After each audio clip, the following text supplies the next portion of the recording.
It is your Thursday daily delivery. I'm Michael Rand, another good one coming up, so I'm excited to be here today to talk to all of you once again. Star Tribune publisher Steve Grove, our new publisher, will join me here in just a few minutes, talking about his perspective on the importance of sports and how they relate to what we do at the Star Tribune, and some broader subjects, too, of the role the Star Tribune will play as Minnesota goes from now towards the future. So a good conversation with Steve Grove. Hope you enjoy that as well.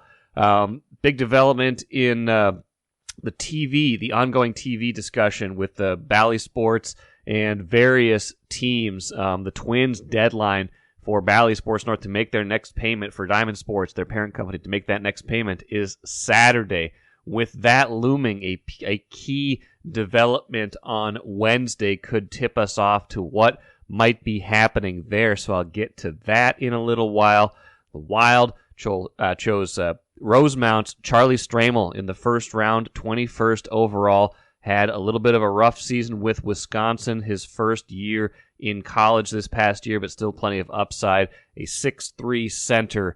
Those do not come along every day, so that was the Wild's pick. We'll get to that in a moment here, as well as a Wolves offseason roster move that I thought was interesting as well, and kind of a sign of the times where they are right now and where things are headed, perhaps in the future. First, though, what did I miss? Got to start with the Twins. I don't know if they hit rock bottom in their 3-0 loss to Atlanta on Wednesday. Swept by Atlanta, now 40-42 on the season. For a long time, we would add the qualifier, but at least they're still in first place. That is not the case anymore. Cleveland Guardians have caught and passed the Twins, Cleveland winning yesterday. Cleveland is now a half game ahead of the Twins. So a lot of season left. Yesterday was officially the start of the second half of the season. They've now played 82 games. But something's got to change here. And Rocco Baldelli really went deep and really went in on this team after Wednesday's game. Really not happy with the type of baseball they're playing, with the execution, especially on offense. Let's hear first from Rocco Baldelli before we dissect this any further. That's not good baseball. We got wiped this series by the team on the other side of the field, and there's no way we can walk out of this with any positives, to be honest with you. And that's the truth. I mean, if I'm rolling that up and trying to portray it any other way, I'm lying. So we have to make some really legitimate adjustments to what we're doing right now if we're going to go out there and compete and win games against that team or really any other team. So I'm not really pleased right now with the effort this series, and the second half is here, but we have some work to do in this second half because we can't play like this. We're going to sit down and I think answer some pretty hard questions because I said it. What we're doing, just the reliance on good players will eventually be good if they stick to their plan and things like that. It hasn't come to fruition to this point. So this is a legitimate challenge right now for us as a staff, but for our players, because each and every one of them, they can do better than what they're doing right now. It's our responsibility as the staff to get them there, but they can play better than what they're playing like. That is about as much as I can remember hearing Rocco Baldelli call out his team. He didn't name anybody by name, of course. But Carlos Correa called himself out before the game, saying he takes responsibility for the offensive struggles, things like that, which is good. A leader should do that. But this goes deeper than Carlos Correa, even if he is by far their highest paid player and a symbol of their struggles.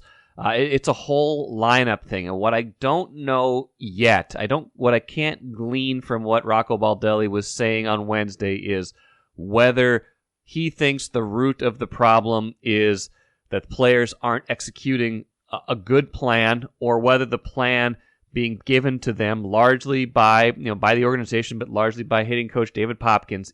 What is it that he thinks needs to change? Does he need to see more from them in terms of their professionalism and their level of preparedness, and they're willing to adjust in game, or do they need to adjust the entire plan?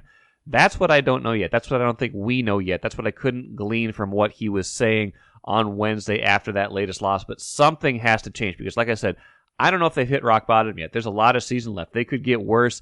This could get worse. This could go even further sideways. They might stay around the fringes of the race, but in this division, it's going to be hard not to. But I don't know if this is as bad as it's going to get, and they're going to now rally and get better because they do have players who have better track records, or if it could get worse from here. What I do know is this is about as bad as I've seen it from the lens of Rocco Baldelli, from the lens of this is how he's viewing it right now, because you don't usually hear him call out his team, call out his players. So that's what I'm watching for. What happens next? Is there some kind of move at hitting coach? Is there some kind of lineup shakeup? Is there nothing but internal maneuvering? Because they had they closed the clubhouse after the game on Wednesday. The players are going to hash this out, talk this out. Is it more of an internal thing where they've got to get better?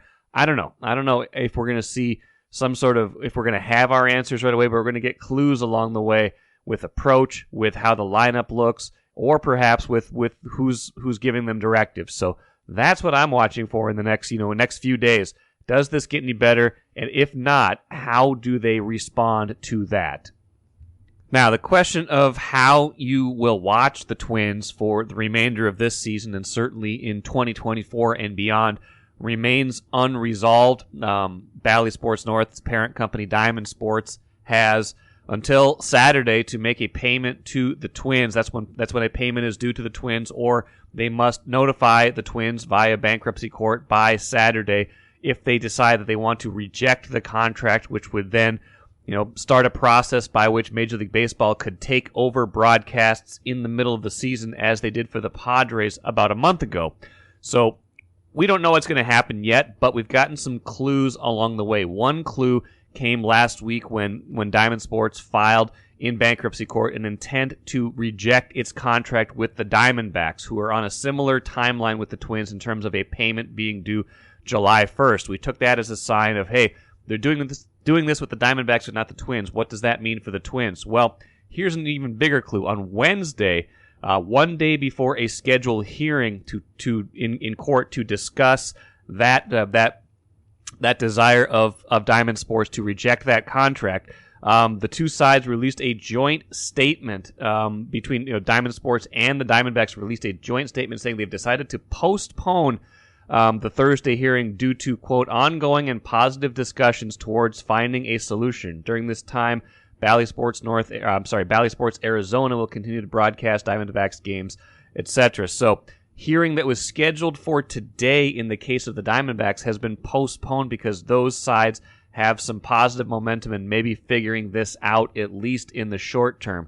What does that mean for the Twins? It doesn't mean anything specifically, but if you're kind of reading this situation, and I'm going to write about this more Thursday on StarTribune.com, if you're reading this, it's seeming more likely to me that the Twins will be on Bally Sports North at least for the rest of 2023, that there's not going to be this mid-year switch. If Diamond Sports hasn't filed yet to say they want to reject the contract, and if now in the case where they had with the Diamondbacks, if they're now saying, wait, we actually have some negotiations that are going on that are positive, let's not do this right now. If that's what's going on there, I'm just reading this and saying it feels like the Twins are going to be on Bally Sports North for the rest of this season. Now, that's not a fact.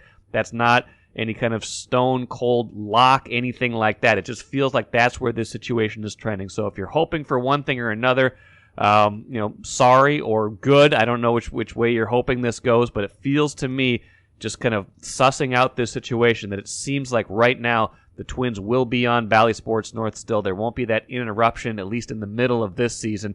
Doesn't mean things won't change for 2024 and beyond, because their contract still is up at the end of this year. Doesn't mean that it'll automatically change after this year either, though, because those two sides could reach some sort of at least short-term extension on that deal, even with all the acrimony over the last few years. So Stay tuned on that. The real deadline is Saturday. We'll know more for sure by then, but right now, looking like the Twins will still be on Bally Sports North, at least to me, for the rest of this season. MGM Wine and Spirits is the choice for savings, service, and a great selection of spirits, pre-mixed cocktails, wines, and of course, ice-cold beers and hard seltzers. With over 30 locations throughout the Twin Cities and beyond, there's an MGM near you. Head to mgmwineandspirits.com to find a convenient location in your area. Get social. Follow MGM on Facebook and Instagram for all the latest news and trends. Make great moments with MGM Wine and Spirits, your locally owned and operated choice for over 50 years. Save time, save money. Shop MGM. It is a pleasure to be joined on Daily Delivery today by Steve Grove, new publisher of the Star Tribune. He's been on the job for a whirlwind 60, 70, 80. We're not quite, we won't count them up all, Steve, but it's been a lot so far. Every week, I should say, I get your notes of what you've been up to, and it's been a lot. So I'm really happy that you have the time today to talk sports, talk Star Tribune with me here on the podcast. So welcome. How are you? Thanks, Mike. Thanks for having me. I'm doing great. Looking forward to this. Are you really? Just kidding. I bet you are, because this is fun. This is the fun stuff. This is the fun stuff. Yeah. There's a lot to take in, I'm sure, in your new role. You've been ambitious. You've had a lot of energy into it, as I can see so far. For our listeners here, I specifically wanted to get into some sports subjects, obviously, because this is a sports podcast. And you grew up in Northfield, in the Northfield area, and you played some sports growing up. You have you have Minnesota roots, even though you've gone around and done a lot of different things in your life. Just growing up, what role did sports play in your life, and playing, rooting, things like that? Oh, I love sports growing up. I mean, Northfield is a great small sports town, and I grew up playing football and running track.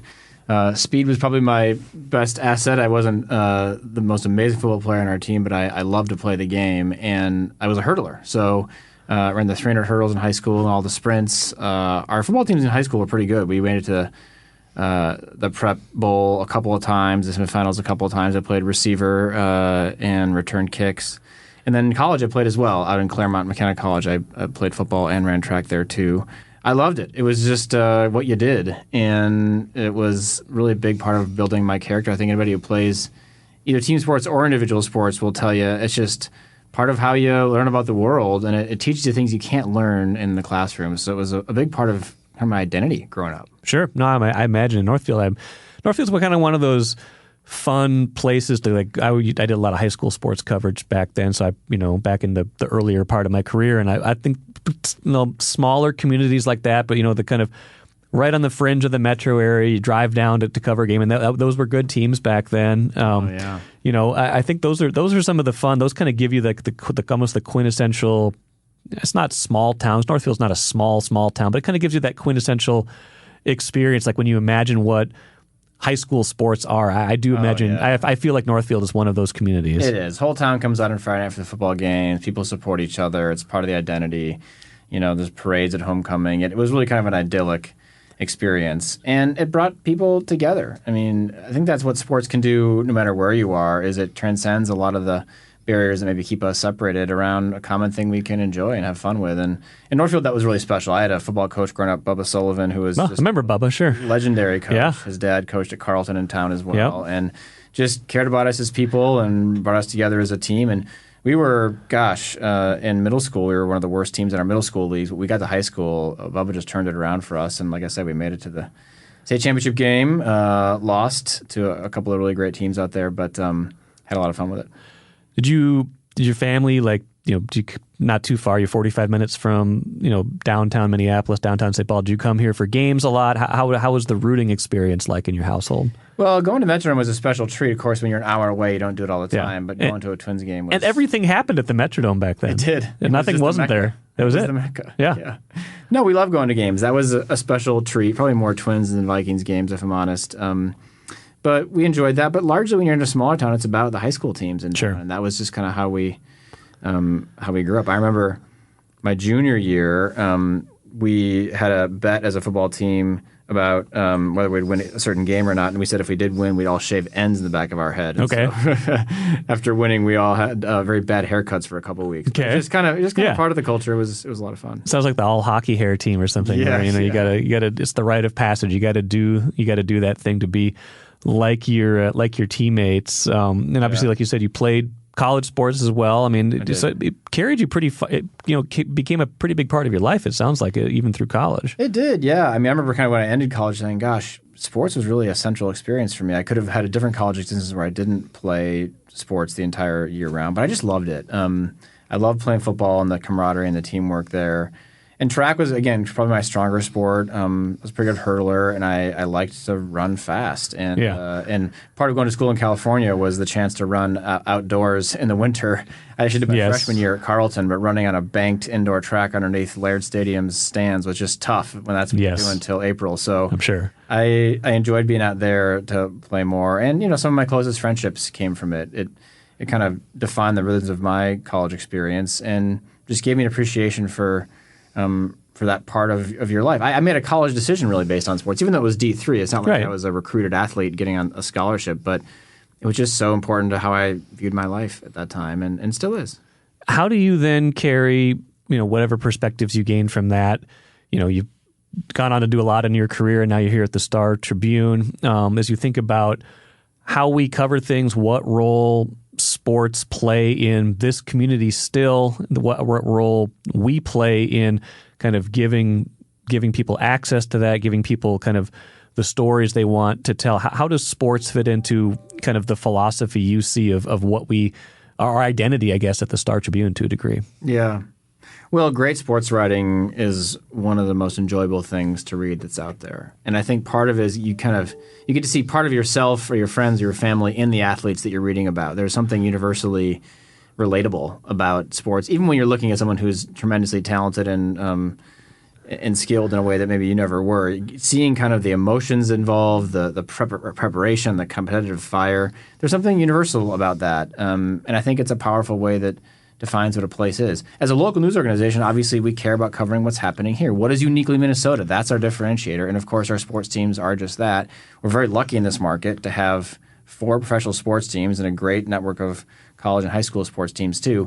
When you look at like the business of news, that's a huge advantage for any market. That's a tailwind. Amongst all the headwinds in media, a tailwind is having 4 sports teams to cover here because it drives coverage and interest. And I think uniquely now, at a time when people are a little fatigued by the news, and bad news has been everywhere for some time, you could say uniquely the last 4 years, what the research is telling us and what our gut tells us is that people are looking for something to be excited about and inspired by. And I think that can be sports. No, absolutely. And is that what, you've been getting out in the community, been getting out in greater Minnesota as well.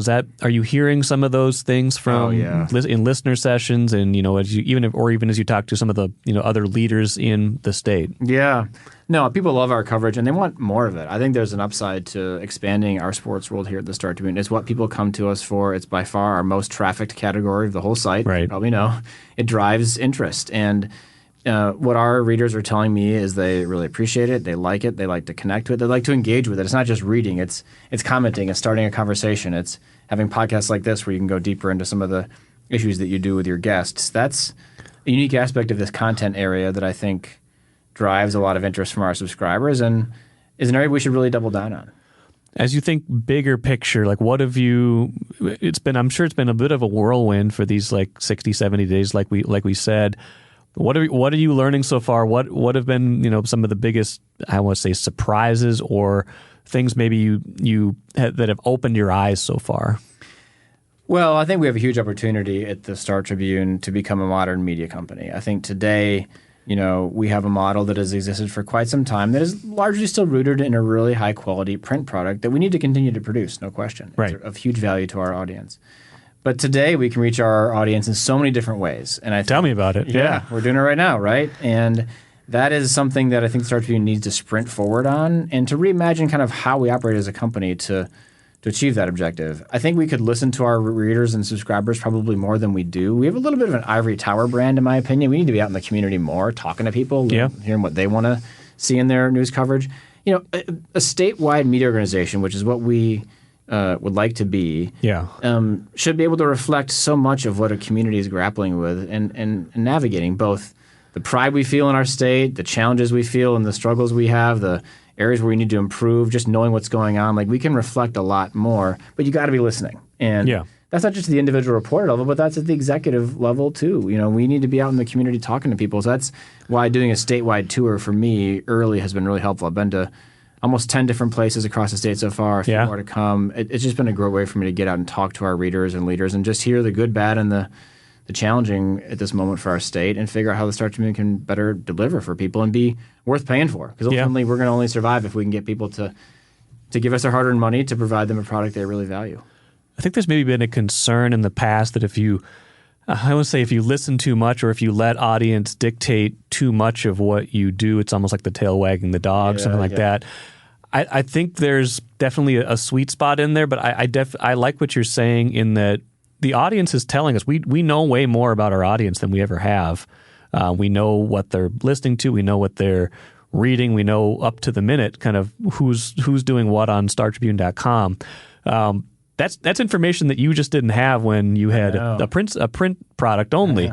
So it's really interesting and fascinating and valuable information. But it also, like, sometimes I struggle sometimes in seeing like, that story did really well. Like, should we do more of that, or is that just kind of empty calories? Are we not giving people enough of what they quote unquote need or what we think they need if we're serving them in that way? So I'm curious on kind of how you think we balance those things. Well, there's an art and a science to journalism, right? You've got to look at the data. You got to look at what your community is telling you.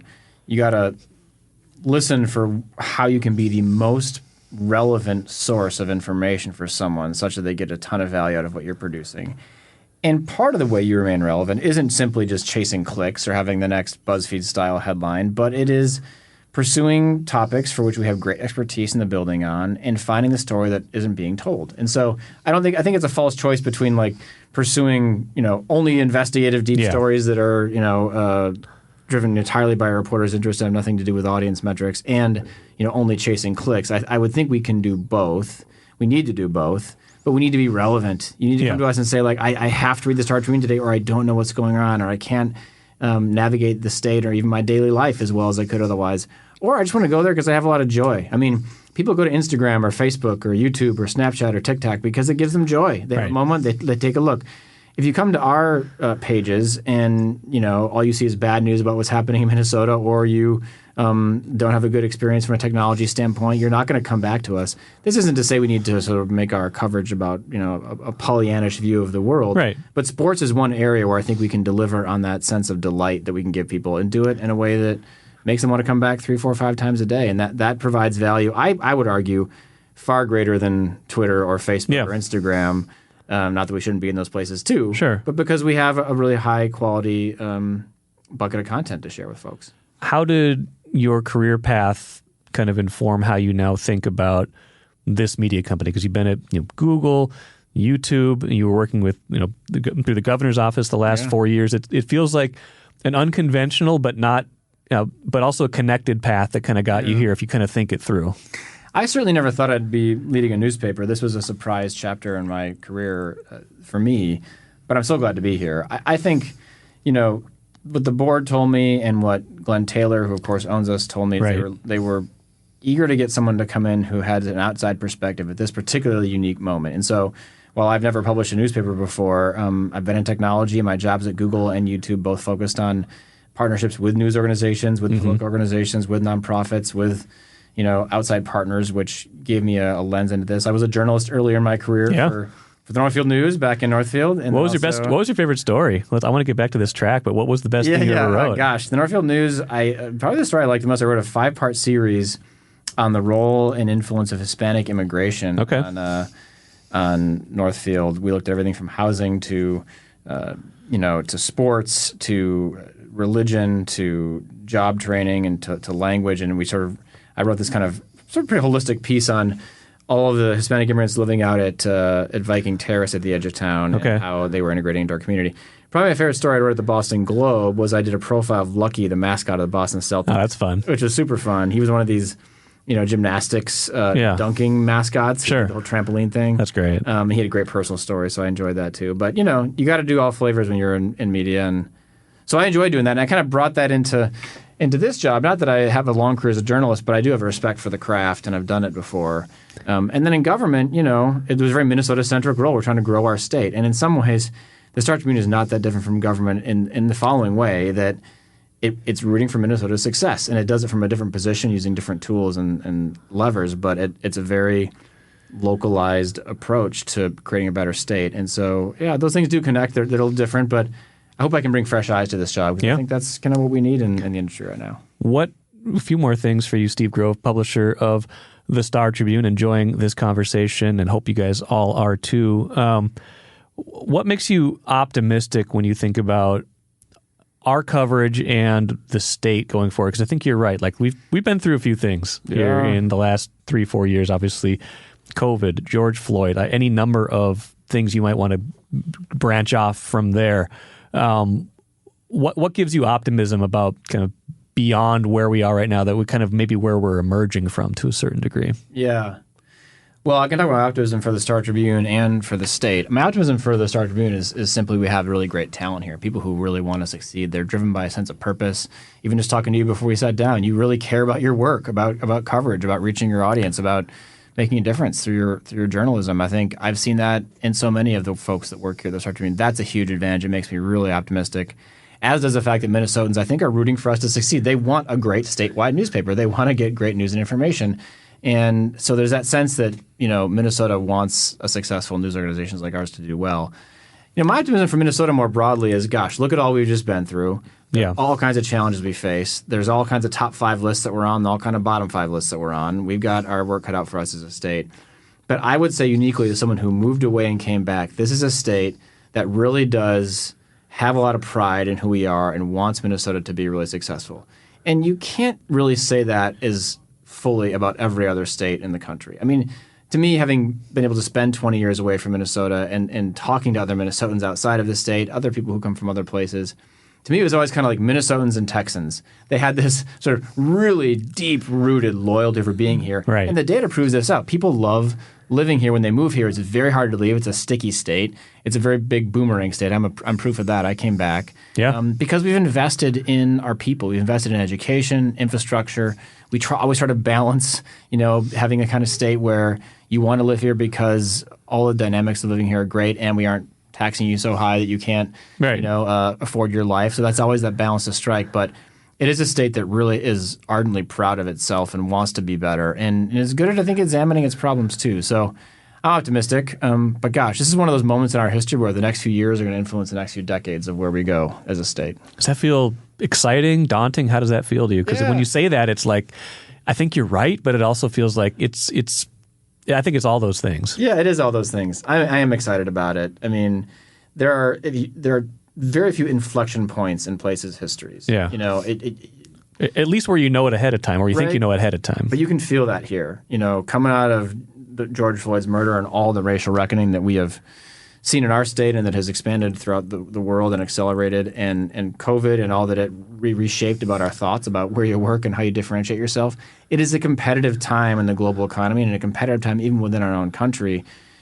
The things that we do over the next few years are going to have a huge amount of influence on where people want to live, why they want to be here, how businesses grow, where startups come, even how our sports teams do. And I'm optimistic about it because I do think fundamentally Minnesotans are willing to put in the work and do great things. This state has one of the highest 5-year business survivability rates of any state in the country. People start stuff here that they want to succeed and they stick with it. This hardworking Midwestern ethic is not like some kind of a cliche. It's actually proven out in the data. This is a state that does work hard. So I'm optimistic. It feels like sometimes we only understand those moments in retrospect, right? Like we say, oh, that was obvious, but only after we saw what played out. So it's interesting to feel like we're in that moment right now and be trying to do something to influence that moment. If I might turn it back to sports really quick at the end here, if you could spend one day, one game going to any of our venues here in Minnesota, what would you pick? I'd pick Target Field, although I might not have said that a year ago. I grew up more of a Vikings fan than a Twins fan. Okay. And when I left the state, that was a big part of my connection back to it. I followed the Vikings almost more religiously than I do now because it was a way to kind of reconnect with home when I wasn't living here. But just this year, my son, who's 6, has gotten completely obsessed with the Twins. Literally every morning he wakes up and he asks me for my phone to watch the highlights from the game the day before. Not a lot of hitting usually. Yeah, he's but he's an early fan, so he thinks it's all cool. Right. And he's having fun with it. We've been to 3 or 4 games so far this year, and it's a great experience over there. Dave St. Peter and the team have done a nice job, I think, with the group. That it's had its up and downs as a team this season, but they're fun to watch. They've got good players. And there's just something about summer and baseball that's just magical. And gosh, what they've done to the game this year to speed it up. Oh yeah, make it more it's tremendous. It's like saving the game. It is. It's. I mean, so we both have young kids, and it's just like if you can. It just used to be interminable. Like it used to be hard to do that because you didn't know when the game was going to end, and now you kind of do, or at least it's going to be more like 2.5, not 3 hours. Totally. I read a story about Mark Leibovich in the Atlantic just last night about the backstory of how they changed the game. Yeah. Essentially all that went into it, Epstein and the commissioner, and it was a fascinating behind-the-scenes look, but I think it really did save the sport. Yeah, I think it did too. I think it's been tremendous. And you and I are about the same age, so if you're talking about Vikings, was this like Randy Moss, like right when you're leaving the state? Is it around that time when he's coming into prominence? Yeah.